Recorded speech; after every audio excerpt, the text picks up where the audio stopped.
10 times a day, let alone the press asking me how tall I am, people in general saying, you're not as big as I thought you was. Guys, your size doing all that damage.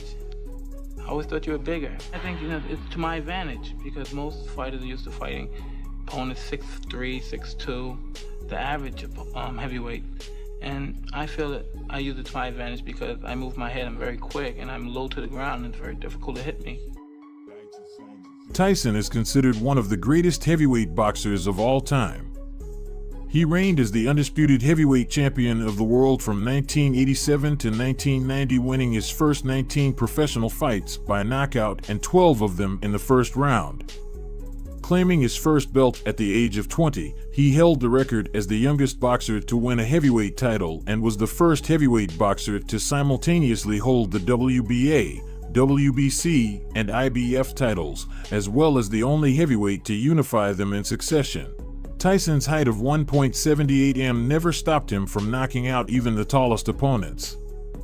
Today, I will show you the 7 heavyweights much taller than Tyson who could not drift to the Iron Mike. 7. Mike Tyson vs. Andrew Golota, October 20th, 2000 at the Palace, Auburn Hills, Michigan, USA. The fight between Mike Tyson and Andrew Golota was one of the most anticipated fights of the 1990s. Tyson, a former world heavyweight champion and one of the greatest boxers of all time, faced the 1.93 m pole and Olympic winner in heavyweight boxing at the 1988 Seoul Olympics.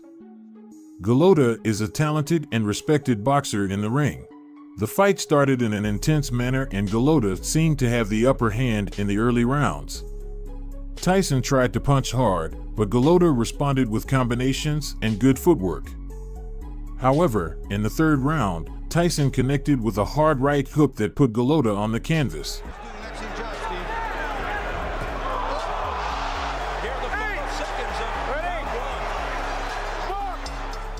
Despite this knockdown, Golota got up and continued to fight bravely. Both boxers exchanged powerful punches, but Tyson seemed to take the upper hand as he landed another hard punch that staggered Golota, who ended up abandoning the fight, canceling the bout. They're throwing popcorn soda. It's at the end of 2 rounds. Oh, look at that. Oh my goodness. 6. Mike Tyson vs. Frank Bruno, February 25th, 1989 in Las Vegas, USA at the Hilton Hotel. Franklin Roy Frank Bruno, the 1.91 m Brit, who became World Boxing Council heavyweight champion in 1995 and also won the European heavyweight title with a knockout over Sweden's Anders Eklund. He faced Kid Dynamite Tyson. The fight went several rounds, with Tyson trying to find a way to hit Bruno and Bruno trying to hold his defense and throw decisive counter punches. Tyson knocked Bruno down with a strong combination of punches. Bruno recovered and started throwing backwards pretty well and was successful using clinch to not let Tyson get on him, but it didn't matter at all as the Iron Fist finally found his opponent's head in the 5th round. Tyson ha aplicado buenas combinaciones con las dos manos, quitado por los golpes que le lanza el campeón. Bueno, una combinación tremenda. Ahora la derecha doblada arriba, nueva derecha, izquierda y Richard Steel británico. Ha sido una reacción visceral, pero una reacción fantástica por parte. 5. Mike Tyson vs. Lou Savarese, June 24th, 2000 at Hampden Park in Glasgow, Scotland. The American Lou Savarese, who was not only a boxer but also a mixed martial artist with a height of 1.96 m.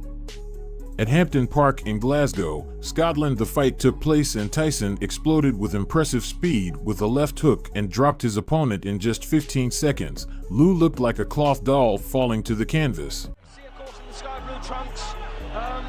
It's the size caused. Oh, there is the first one. He hasn't. One is up about 4, and he's in big.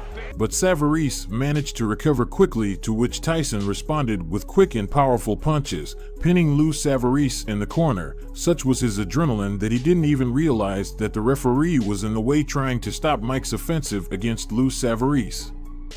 Even the referee John Foyle was hit and fell to the ground, but got up shouting to Mike Tyson that the fight was over. Eventually they managed to stop the onslaught and the referee declared a win for Mike Tyson by technical knockout. a fight that only lasted 38 seconds. 4. Mike Tyson vs. Jose Ribalta, August 16, 1986 at the Trump Plaza Hotel in Atlantic City, USA. When Tyson was 20 years old and had a record of 25 wins and 23 by knockout, he fought the Cuban Jose Ribalta with his imposing stature of 1.98 m. The Cuban had a long list of accomplishments as an amateur where he won the Golden Gloves tournament several times. With only 3 years of active performances, Ribalta was in the top 10 of the WBC rankings and was offered a fight against the young Mike Tyson. They faced each other in the middle of the ring, surprising the audience with a huge size discrepancy. Literally, Mike was at least a head shorter than his opponent. However, it didn't help him deal with the youngster. The Cuban was trying to work with a jab and keep the distance, but Mike's body movement put him under pressure. Right in the second round, the American scored a first knockdown. Mike landed an uppercut and the Cuban was covering his head. This one was hurting his abdomen so hard it forced him to drop his hands. Tyson's body punches are apt. There's a good left to the chin. Mike continued to explode with hooks and uppercuts as the fight progressed. Mike's left hook knocked Ribalta down twice in rounds 8 and 10. The fight ended by knockout in the 10th round, with a win for the young Mike Tyson. Mike Tyson vs. Sammy Scaff, December 6, 1985 at the Hilton Center in Albany, New York, USA. This was a very interesting fight, especially as Tyson was only 19 years old at the time and was still building his reputation, had only 13 fights as a professional and was untested against great opponents.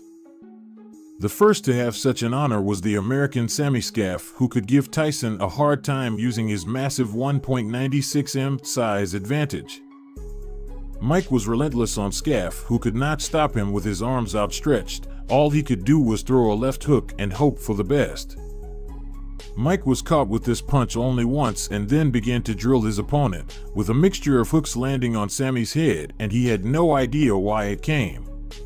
Tyson pressed his counterpart against the ropes and charged in with a monster left hook that broke his nose, and the fight was stopped immediately with a defeated Goliath with a bloodied face. Tyson does not throw wild punches, Sam. That's Big left hook. And there is Scaff down. His nose there. He's breathing and nose is just pouring in one of those I left think hooks. there might even be a tear on the side of that nose. Mike Tyson vs. David Jacko, January 11th, 1986 in Albany, New York, USA. David Jacko was one of the tallest opponents in Tyson's entire career with a height of 1.98 m, but it was not worth much as it was a fight that was short-lived as Tyson proved his superiority in the ring. From the beginning of the fight, Tyson came out with a great physical demand, added to his great technique, which generated a great pressure to his rival. The fight lasted no more than 2 minutes and 16 seconds. During that short time, Tyson showed his great power of fists, connecting a series of blows that amazed the audience. 11th of January, and if they fought until next New Year, he wouldn't win this fight. He's taken 2 counts. 3. Cada uno de esos golpes fue preciso, potente y letal, lo que generó que Jacko fuera derribado al suelo en 2 ocasiones con un gancho en bucle. Mike seguía lanzando tiros hasta que un victorioso gancho de derecha puso fin a esta pelea. He's taken 2 counts. 3. 1. Mike Tyson vs. Tyrell Biggs, October 16, 1987, Atlantic City, New Jersey, USA. Tyson had proved that to beat him height was not an advantage. It was already known that to beat him on the canvas you had to be as fast as him and possess pure physical power, and surprisingly there was such a guy in 1987. American Tyrell Biggs at 1.96 m, who as an amateur won a gold medal at the 1984 Summer Olympics, having previously won bronze at the 1983 Pan American Games and gold at the 1982 World Championships, all in the super heavyweight division. During the first 2 rounds, Biggs tried to avoid Tyson's onslaught by keeping his distance and throwing hard left jabs at Tyson, while also trying to use his clear height advantage to avoid Tyson's power punches. Biggs had a solid first round, connecting with more than half of the jabs and limiting Tyson to just 3. Biggs would continue to use this tactic early in round 2, but Tyson was able to connect with a big left hook that split Biggs' lip open. In round 3, Biggs had all but abandoned his game plan and was overwhelmed by Tyson's power, and Tyson finally connected with a strong right hand that opened a cut around Biggs' left eye. Tyson would continue to dominate in rounds 5 and 6, constantly attacking Biggs with hooks and rights, though Biggs would survive both rounds without being knocked down. With 30 seconds remaining in round 7, Tyson hit Biggs with a left hook that sent Biggs to the canvas and nearly out of the ring. Biggs, who was able to answer the referee's count at 9. Tyson would continue his assault as soon as Biggs got up and quickly knocked Biggs down again, this time with a left hook, prompting referee Tony Orlando to stop the fight and award Tyson the win by technical knockout.